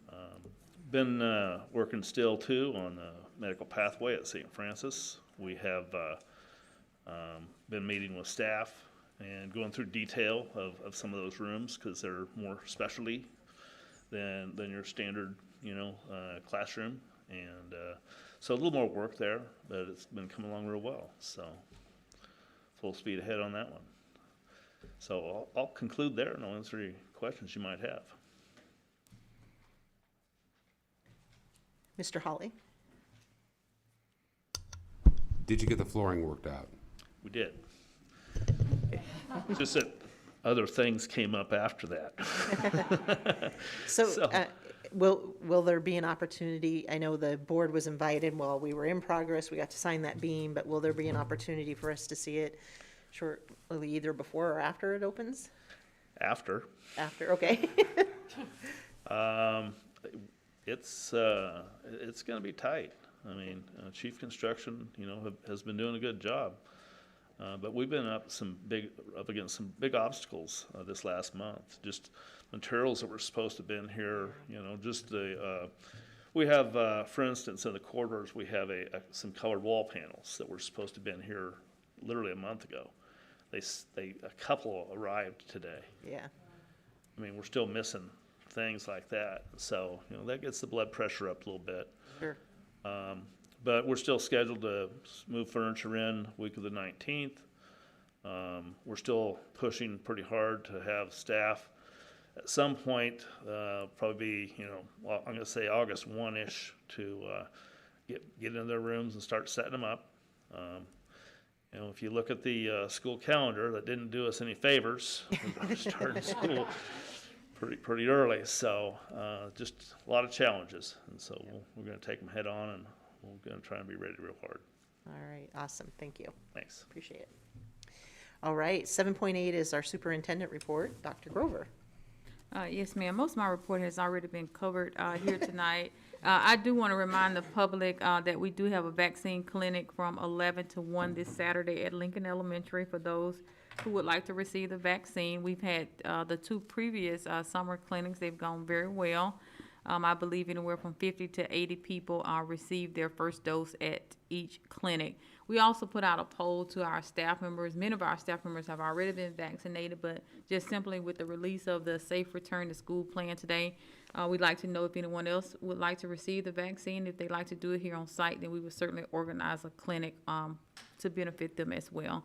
And just overall, I want to say, again, kudos to the pandemic team and just much appreciation. They have become experts in a lot of different areas in working through the pandemic in terms of research and just really being on the forefront of understanding trends all across the world to help guide our decisions here in Grand Island Public Schools. And so thank you all so very much for your support.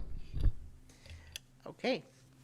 We will move on to action items. 8.1 is the extra standard committee recommendation. Mr. Stelk. Good evening once again. Last month we talked about a proposal for the changes to the extra standard salary schedule, which is pretty straightforward every year. And it's the recommendation that was presented last month has not changed, so I don't have any new information to present. So I would just entertain any questions you might have. Did anybody have any questions? Okay. If not, Mrs. Albers. I recommend we approve the committee's recommendations for the 2021-2022 school year as presented. And is there a second? Second, I think I heard Mr. Brown. Any discussion? Please vote. Motion passes. All right, 8.2 is the lease agreement between GIPS and Central Nebraska Education Agency for the Early Childhood Education Center at the O'Connor Learning Center and related matters. Dr. Schroeder. Okay. It hasn't changed since I was last up here. Did you think of any questions for us? Because I've got a team here tonight. I was going to say, maybe you should introduce your team, because they were actually, and maybe you could share that we were in Kearney this morning. Sure. We were in Kearney for the inaugural meeting of the Central Nebraska Education Agency. And these two gentlemen, Mr. Mike Rogers, bond counsel, and Mr. Paul Grieger from D.A. Davidson, were nice enough to attend and help us be guided through the process. And they've been with me on and off all day, so I think they're about sick of me by now. No? Still good? Okay. Well, if you don't have any questions, I would encourage you to approve the resolution. Thank you. Mr. Barsonis. Make a motion to approve the resolution authorizing a lease between Grand Island Public Schools and the Central Nebraska Education Agency. And is there a second? Second, Ms. Wolf. Any discussion? Please vote. All right, motion passes. And thank you again, gentlemen, for being here tonight. What?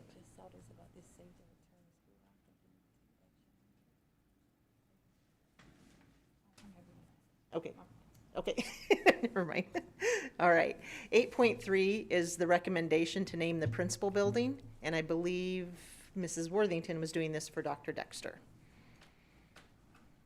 Yes, thank you. Dr. Dexter is out of town tonight, but she presented last time that the committee had met as per our policy, and I believe that Mrs. Jurgens and Mr. Hawley were part of that committee, and they had recommended GIPS Islander Annex. We, like a lot of items, we want to do information and then action. This one, we certainly want to do it just in case there's anything we haven't thought of that comes up from the public, and we have not had any input. So our recommendation is still to name that building the GIPS Islander Annex. Okay. And any questions or any comments? Those of you who are on the committee, is there anything addition you want to share? No? Okay. Mr. Barsonis? I thought she was going to go for the button. Oh, that's it. Make a motion to approve the name for the principal building as GIPS Islander Annex. All right, and is there a second? Second, Mr. Hawley. Any discussion? Please vote. Motion passes. This is bittersweet for me, but it's awesome that it has a new title. All right, 8.4 is the request to approve Title I funds to expand Dreambox licenses to all Title I schools. Dr. Palmer presented this earlier to us. Anything else you thought of that we need to know? No, but if you thought of any questions, I'd be happy to answer. Anybody have any questions? Okay. Mrs. Albers. Approve the purchase of the 3-year building licenses of Dreambox Math for Title I buildings to be used as a supplemental resource during math, win, or flex time as presented. And is there a second? Second, Mr. Barsonis. Any discussion? Please vote. Motion passes. Thank you. All right, 9 is Grand Island Public Schools Superintendent of Schools Employment Contract, Dr. Schroeder.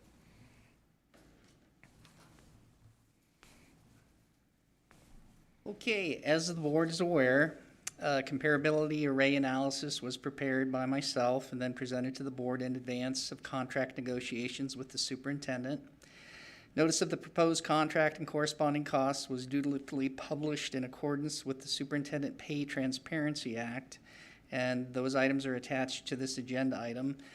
The superintendent's contract has been prepared and attached to the agenda for consideration after being reviewed by the district's legal counsel. Are there any questions regarding the superintendent's contract and corresponding compensation I can answer for you? Okay, thank you. All right, Mr. Barsonis. Make a motion to approve the superintendent's contract as presented. And is there a second? Second, Dr. Bros. Any discussion? Please vote. Motion passes. Thank you. All right, 10 is GIPS building capacity through the Harvard Strategic Data Project. Dr. Dahl and Mr. Gerhardt. Good evening, Board of Education. Last month, I presented to you as an information item the Harvard Strategic Data Project, and Mr. Gerhardt's and my desire to propose Pat Larson as a Harvard Agency Fellow for the Strategic Data Project. It's a 2-year fellowship that would commence with pending your approval, starting this August after approval, and going for 2 years until the corresponding August in 2023. And in the time, a couple days before last meeting, we had also just confirmed with Harvard, because there were a couple of meetings with them during the application process, and we met all the requirements of application, and they were enthusiastic. And I guess I'd ask if there are any questions on that proposal. Doesn't look like any questions. Very exciting.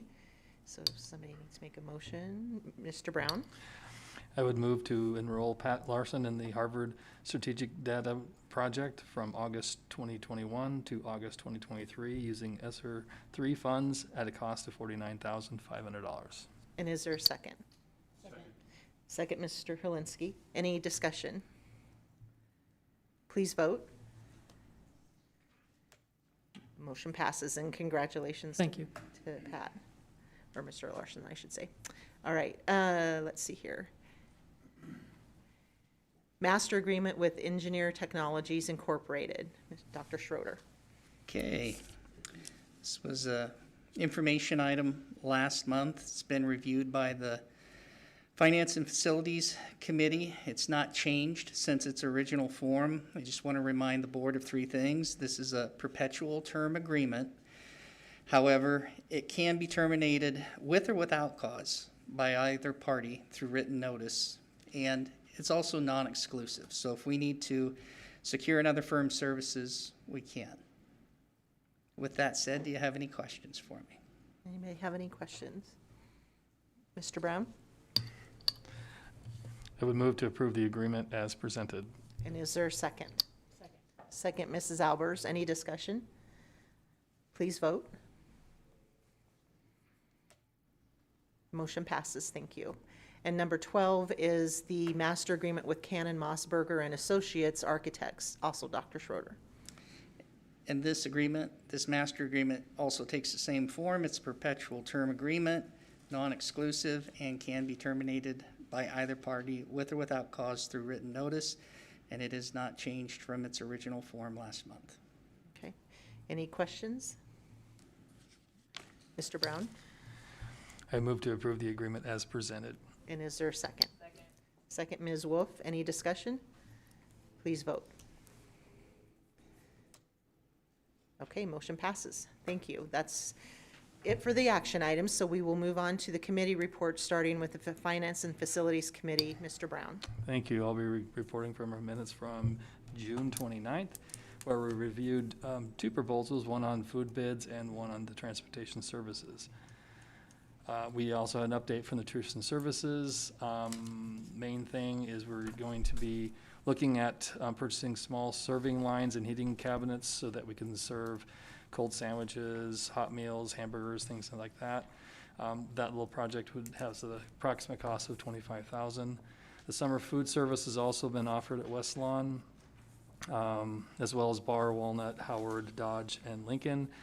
And they were also open to the public. This year, the numbers were actually down to about 500 meals a day, which normal would have been 800 to 900. So that's the update. Information technologies update is still working through the E-rate process. The E-rate funds have been approved but have not yet been committed. We reviewed the depreciation special building general funds as normal, and also the federal programs as well. The safe return to school plan, as we heard this evening, was discussed. We discussed the classified pay plan with Mr. Stelk. I believe this has been acted on as well, or talked about. We talked a little bit about the financing for CHI and also the status of the design, which is around 50%.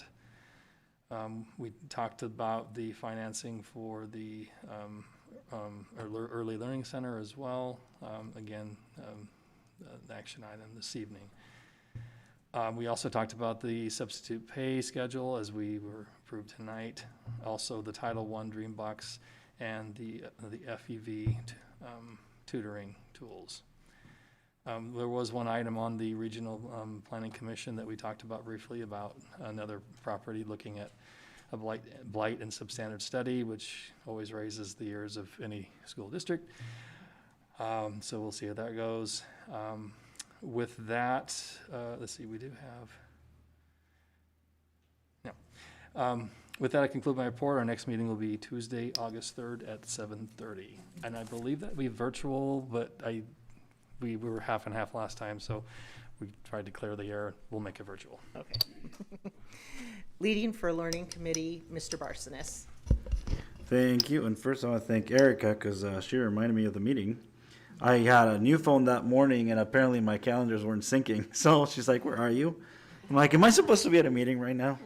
So a lot of the information has been, we talked about today, but we got a equitable grading update from Ms. Crow. And again, this is a multi-year plan to establish common practices.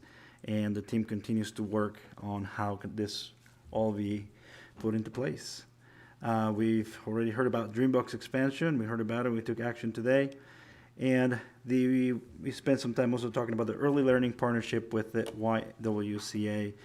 Ms. Richards presented the information regarding our partnership, ELC, and the YWCA, and explained there was additional space within the O'Connor Learning Center to expand classrooms, and this is to utilize the classroom space as a wrap-up around child care center on-site managed by the YWCA. And again, this will allow how we can model positive behavior support throughout the student's entire day and accommodate parents that are unable to transport during the day. Some of the benefits to GIPS is that it aligns with the strategic plan that is being proposed and it supports a full-service community schools approach. The partnership will also provide for fewer interruptions and distractions and allow more time in a safe, quality environment. And hold on, I'm sorry, I have a pop-up in my, there it goes. And planning things to consider regarding this partnership would be the shared spaces, the access to the building, security, nutrition services for meals, common emergency services, childcare licensing, things like that. The YWCA has been collaborating with GIPS through the Howell County Collaborative, and are also rooted in relationships with nonprofit organizations, and have had some experience with diversity and inclusion training as well. So their board has expressed interest in the next step and will continue this partnership. And we also received an update on high school math from Dr. Berman, providing that the work accomplished by the PK-12 math team, including shared commitments that define and reflect our district's values, including a focus on how we can get all kids to get rid of the thinking that they can't do math, but rather see themselves as mathematicians. And again, I thought I wasn't somebody that did math very well in school, so that really spoke to me of how we can really sell the idea to kids that yes, you can become and you can do it. explained that our current instructional resources for algebra are not aligned to the course shift. So next year, 9th grade will be going through their own pilot of 2 high-quality instructional resources. And there will be a little more work coming up to see how this is going to take place. And we are reading a book, Grading for Equity. And again, I dropped the ball because I was on the car. So we're going to be continuing to go through the chapters of that book. It's called Grading for Equity. And our next meeting is August 10th at 4 o'clock via Zoom. Okay, thank you. Personnel Committee, Mr. Hawley. Mr. Stokes shared that the NDE approved the half-to-FTE migrant education position for GIPS, and we are currently working on filling that position.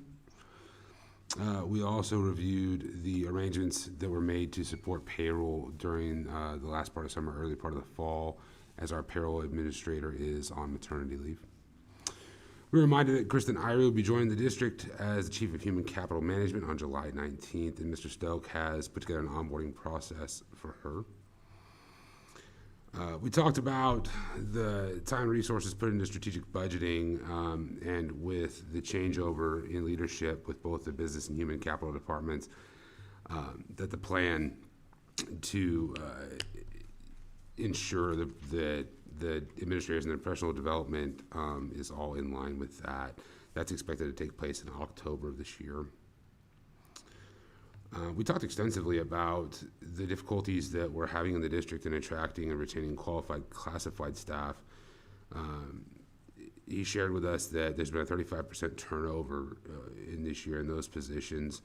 So Mr. Stelk's been looking at the numbers and proposing some different pay scales.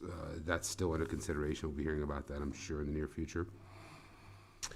We already talked about the substitute teacher pay increase today.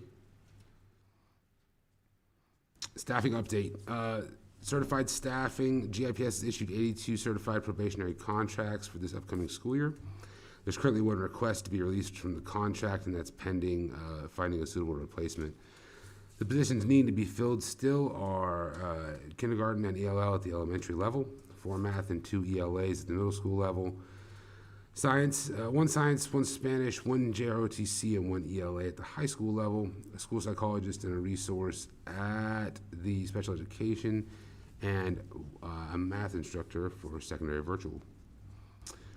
Classified staffing, the intent to return letters have been returned and recruited, and they've begun to fill the classified vacancies for this year. We're still looking for 2 administrative positions, the Gear Up academic coach and the director of strategic communications. Staff adjustments were reviewed and accepted. Our next meeting is on August 4th at 8:30 in the morning, and that concludes my report. All right. We have no policy committee report and no public relations and partnership development committee report. So the next one is Grand Island Public Schools Foundation report, Mrs. Juergens. Unfortunately, also no report. Okay. Yeah, for this month. We'll catch up next month. All right, thank you. Governance Committee, Mrs. Albers will do this for us. We met on, excuse me, June 24th. A couple things we covered were how do we handle real world current event politics. Went over the safe return to school plan. Got an update on the town halls for the strategic plan, and we've kind of heard about how positive all of those have been. NASB went over the open meetings updates, which means we can meet virtually if necessary. If a member does have to meet virtually, they cannot vote or be counted toward the quorum. NASB is working on some posters and some items we can use just to alert people if we are going to be meeting virtually. We went over, updated a few things on public speaking, a few things on Spark capabilities that they have, to see if it was anything we wanted to add to what we currently do. Looked at streamlining the superintendent evaluation process that has to be spread out over several months and just making sure that we're doing it in the most timely fashion possible.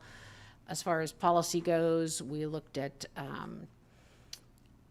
the policy committee will be reviewing a couple policies, the organization of meetings and how we streamline some meetings, particularly our January meeting. And then public comment process, the Board of Education student member, and how we elect them, or more like interview and then choose one. Also board operating principles. And then as far as we had a couple legislative items that we discussed. And I am going to the NASB Ledge Committee meeting next Friday. If anybody has anything that they have interest in bringing and they want to discuss, just get a hold of me and we can talk about it. And our next meeting is August 4th, maybe? Yeah. Is that right? Sounds right. Something. Okay. 13, the GNSA Legislative Committee report. There's not much happening there, so I don't think we have anything to discuss there. Any NASB monthly update is attached there. You should have received it as well. It was a very short video, talked a lot about meetings and support for meetings, but please take a look at it. And then the sign-up sheet went around for the, what are they called? The fall membership meetings, thank you.